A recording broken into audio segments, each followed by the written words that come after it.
Hey everyone, welcome back to the channel. So now I've got the coronation out of the way, I am now back to talking about what I talk about. And I want to say thank you to all of your really supportive comments. I do see a lot of people saying, please don't apologise. I don't know if this is something that maybe more American people think about, but I have always been raised to be very polite. So if I commit to something, or I say, like, for example, on the channel that I'm going to go and do these interviews or things like that, when I don't do it, it's not that I think I've done anything wrong. It's the fact that I'm sad that I haven't done that for you.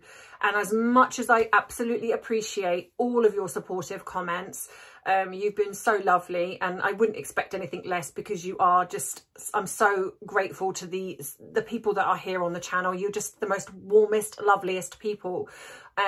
But I just need you to know that I'm not apologising because I think I've done something wrong. I'm saying sorry for the experience. You know, I'm sad about that. And that's just, I've been raised to be polite, and I've always been that way. I think a lot of people just think that I'm just always profusely apologising because I think I'm in the wrong. Trust me, if I'm in the wrong, I will say so. But in a lot of instances, I will say, you'll hear me say, I'm really sorry that that didn't happen, or I'm really sorry that I didn't do that.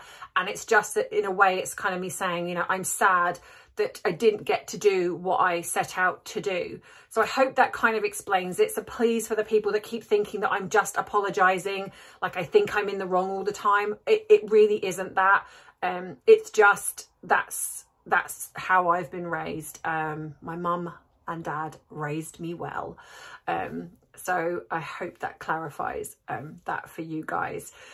So yeah, so if you want to join me in this video where I'm going to talk a little bit more about the Harry situation, because I didn't talk about that so much yesterday, because I wanted to keep that more about the coronation and the loveliness of the royal family and how amazing that was.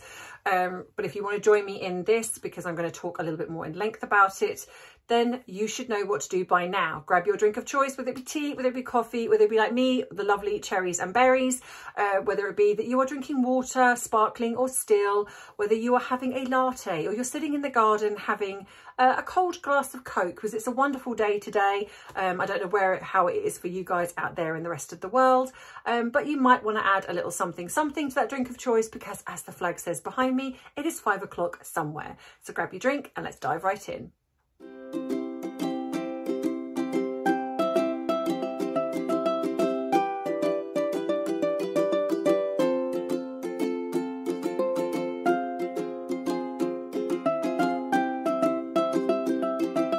So, as most of you have now seen, there has been obviously the amazing footage of Princess Anne's big red feather covering Prince Harry's face pretty much throughout most of the coronation.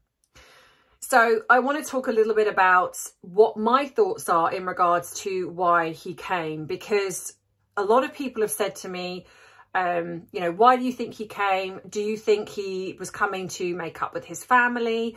Do you think it was because, well, for some other reason? And in all honesty, yeah, and also people have said to me, why do you think Meghan didn't come? Is it because she didn't get her own way, or she had no intention of coming? So I always start this with, remember, she is a narcissistic personality type. They covet attention. And because she is, in my mind, an extrovert, where she absolutely wants the limelight. She doesn't want privacy. She wants the limelight, because there's a slight difference between someone like her and a covert narcissist. They do like attention, but it is slightly more low-key, so they get their narc supply from you and others almost feeling sorry for them. They get, it's slightly different, albeit that she wants the victim mentality, and she wants to be seen as she's so hard done by, but she's quite happy to have that publicly. That's why she did the miscarriage story publicly. Most people would keep that private. They wouldn't publicize that. But Meghan does, because she wants the, oh, you know, I'm so sorry for you. And she wants the adulation. She wants people collectively to feel sad for her. She wants people to change their mind about her. She is desperate for that to happen. So would she have come to the coronation? Absolutely yes. If things had gone the way she wanted them to go, she would have absolutely gone to the coronation. So what I perceive to have happened is two things. Either she was officially invited, but behind the scenes was told she's not welcome. Because I'm guessing if there was an email sent or an official invite sent, it's got to have had her name on there, because she would have leaked that. She would have leaked something to, somehow it would have found its way into the media of, you know, she wasn't invited to the coronation. But so because she was officially invited, albeit told she can't come behind the scenes, I think probably from the initial invite, it would have been maybe that they would have possibly accepted, but then potentially then these demands then started to be made. And obviously we don't know officially that these demands were happening, but we can guarantee that behind the scenes, she absolutely wanted to be front and centre. She wouldn't have wanted to curtsy to Catherine or William, especially Catherine. So these demands would have been, you know, we want to be on the balcony, we want to do all of these things. And I guess because the royal family said no, then it become, well, if I don't have that, then what's the point of me coming? If it's not all about me, what's the point of me coming? Now, a lot of people have also said, but even though she didn't have these demands met, this is part of history. If she'd have turned up, like when Harry turned up, the cameras would have been on her, absolutely. However, what also then started, I imagine, was the fact that A, this coronation was held on Archie's birthday. Now, I find that odd. Now, I know that some people have said that this is planned well in advance. You know, I think it matches along the lines of other historical kings and queens that have had their coronation, or there's something significant. And I get that, but I still find it very bizarre that this was held on the same day as the alleged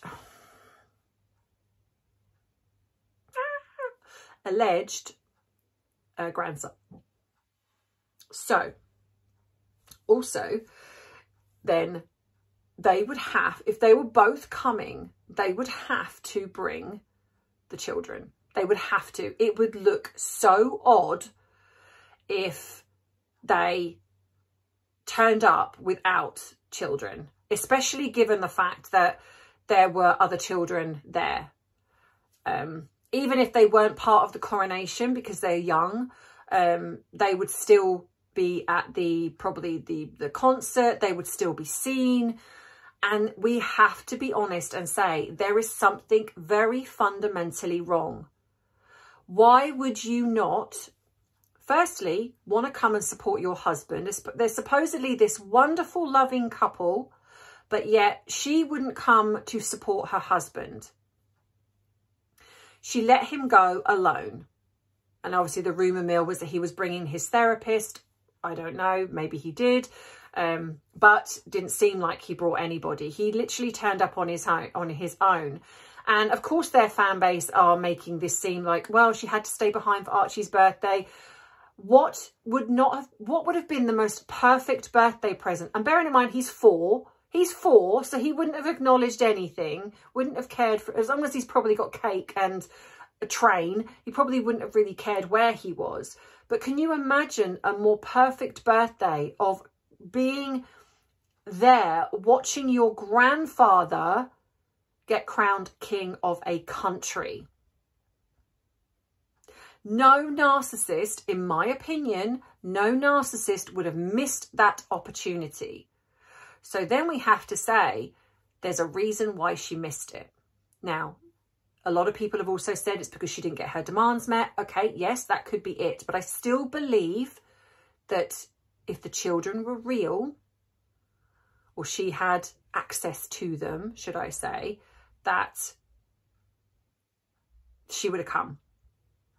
She would not have missed this. She would not have missed being part of history. No way. No way. So the fact that she's missed it means there is something bigger, and that is why I will always stand by the fact the reason she didn't come was because those children cannot travel. Firstly, because I don't believe Archie is with them. I believe Archie is over here. And okay, I get that people might say, well, why? Why would Harry then not bring Archie? Well, you've got to also remember that if he is here, he is not with them. And it would look very odd if he come over here, brought Archie, but still left, bearing in mind it's Archie's birthday, but still left her over there and Lily. So if, say, Archie is over here, then if Lily was real, I still absolutely believe that she would have come over here and she would have paraded Lily Bucks around for everyone to see. She would want to shut down the naysayers and the people that are saying, oh, they're not real, like me, but she didn't. And again, for a narcissist to not do something, it has to be for the benefit of themselves. And it had to be something that was greater than her getting all this lavish attention coming to the UK. Because even though, yes, she would have had to have curtsied to Catherine, she would have made this about, like, she would have still done it because it would have been like, see, Meghan's going to the coronation. She's happy to curtsy to Catherine. She still would have done this with an agenda. She would have rocked up there in some kind of outfit that she would have tried to overshadow. She would have done that. Trust me on that. So I believe the reason why she hasn't come over here is because how can you explain coming over to a country at a coronation of your father-in-law and not bringing the children? So even if Archie is here, which I believe he potentially is with the real mother, whether it be surrogate, whether it be that Harry got somebody else pregnant, and if you haven't seen my video on that, please go and check that out. The link will be in the description box below, or actually I'll put it up at the end here. They still have to bring Lily.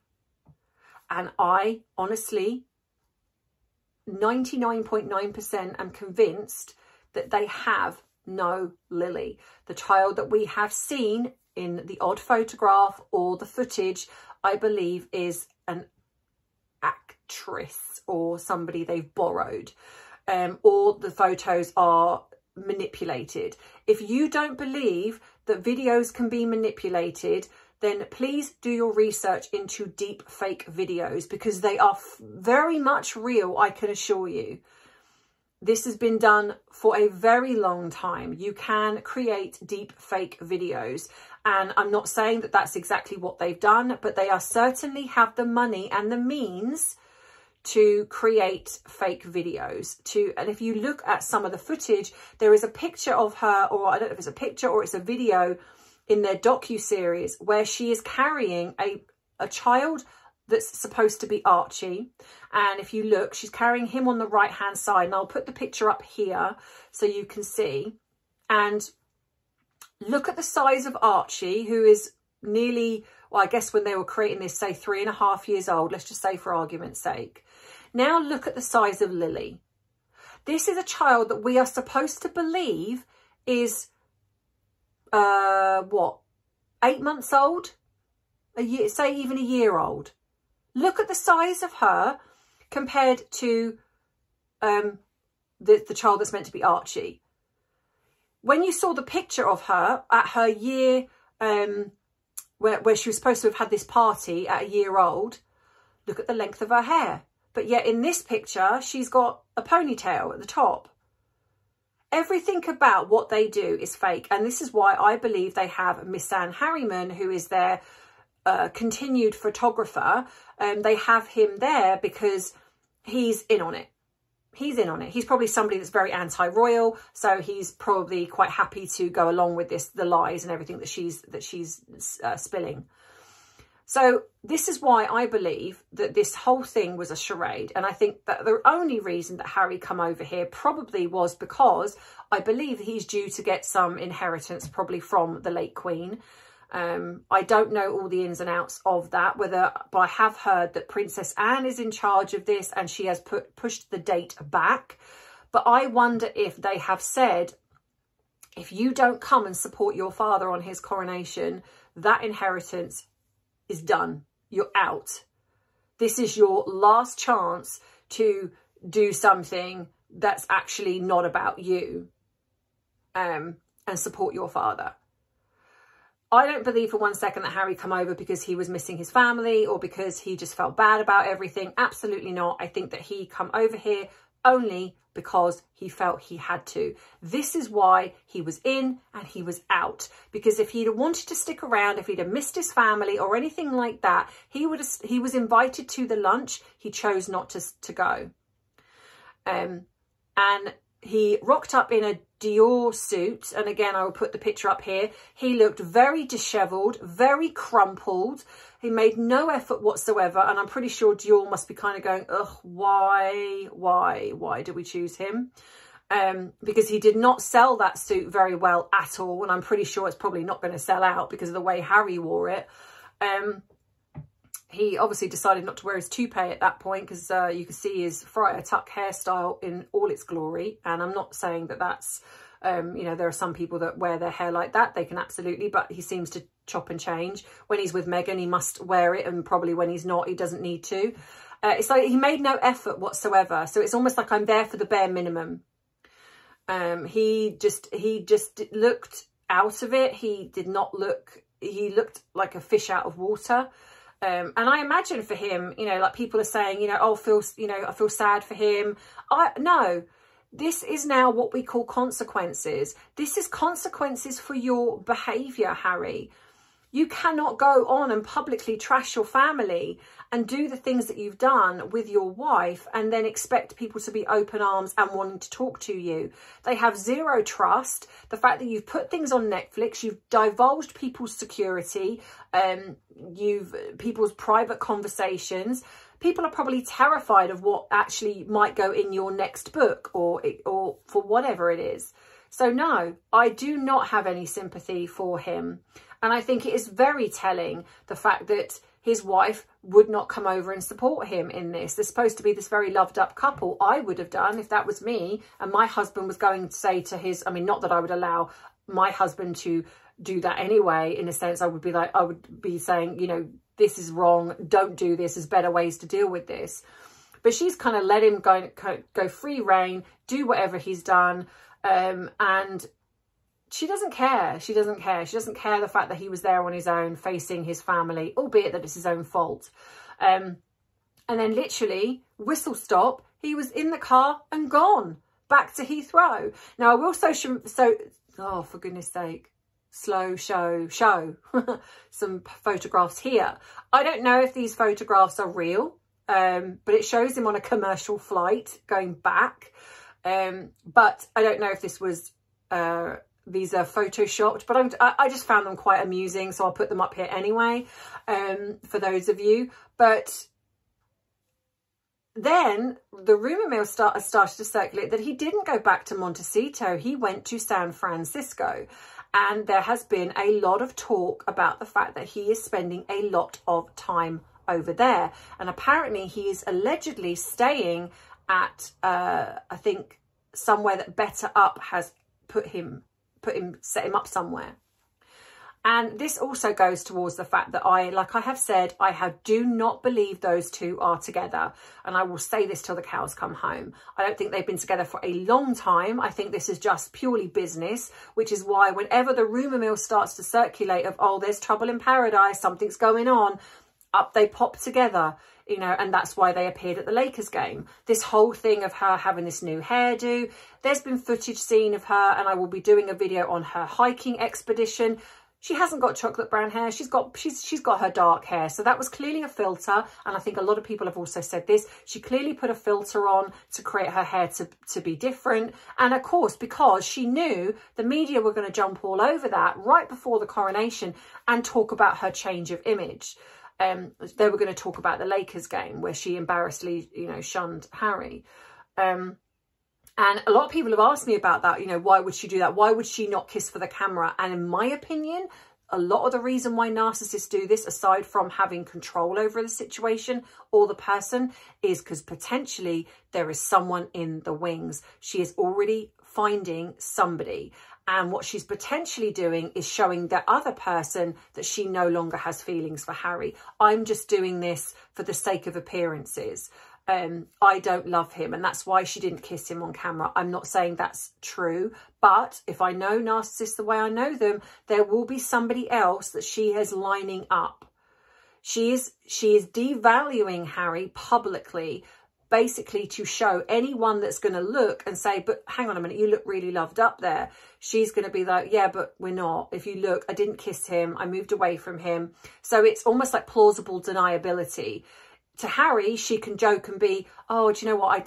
I felt a bit embarrassed, or, you know, I didn't even think about it. You know, you can play it down, and Harry is probably so the way he is that he believes her. But to somebody else who might be eyeing her up, or she might be eyeing them up and they're in the wings, anyone else, she can say, yeah, but if you look, I didn't actually kiss him. You know, I just don't feel that way about him, because she won't have any respect for him. I would absolutely say that she doesn't even find him attractive. And he will be, and as soon as she has secured that person, then he will be discarded. That's not to say that she won't keep him in the wings, because she potentially will, which is what I think she even tried to do with Trevor. That's why she wore his bracelet. That's why I think she designed her engagement and wedding ring to be very, very similar, if not almost identical to Trevor's. It's almost a nod and set to say, you know, I still think about you. They like to have the control over everybody. They don't ever want to see that they're replaceable. In their eyes, you're replaceable. I'm not. I'm a one of a kind. You can't get rid of me. I will get rid of you, but you can't get rid of me. And she will be doing the same type of thing with Harry. So let me know your thoughts on this. Do you agree with what I'm saying in regards to the reason why Harry come over here? Are you agreeing with the reason why I think that she didn't come over here? You know, I love to read all your thoughts and opinions. Please don't forget to give this 8 thumbs up. I get quite, you know, the views, but the likes are not as much as the views. Please don't forget to do that, because it really, really does help the algorithm.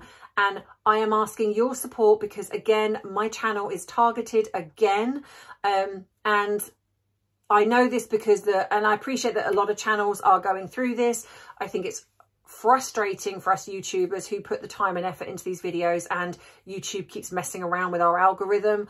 And so I ask you to please help me. Make sure that you view this video to the end. Even if you don't want to watch it, just fast forward it. Give it a like. If you want to give a comment, please do. That really does help the algorithm bump.